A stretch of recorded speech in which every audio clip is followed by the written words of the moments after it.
આપણા સંપ્રદાયમાં વસંત પંચમીનું એટલા માટે વિશેષ મહત્વ છે કે આ દિવસે સારાએ વિશ્વનો ઉદ્ધાર કરી શકે એટલી જેમાં તાકાત ભરેલી છે એવું શિક્ષાપત્રીનું લેખન વસંત પંચમીના દિવસે થયું છે.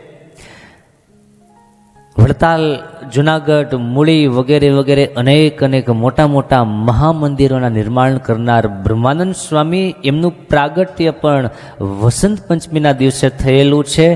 અને મહાવૈરાગ્યવાન મૂર્તિ અને અભણ હોવા છતાં પણ ભગવાનની એકમાત્ર પૂર્ણ આજ્ઞા અને આશીર્વાદથી 23 ગ્રંથ લખી શકે પદ્યાત્મક ગ્રંથ એના લેખક નિષ્કુળાનંદ સ્વામી એમનું પ્રાગટ્ય દિન એટલે પણ મહાસુદી પચમ વસંત પંચમી.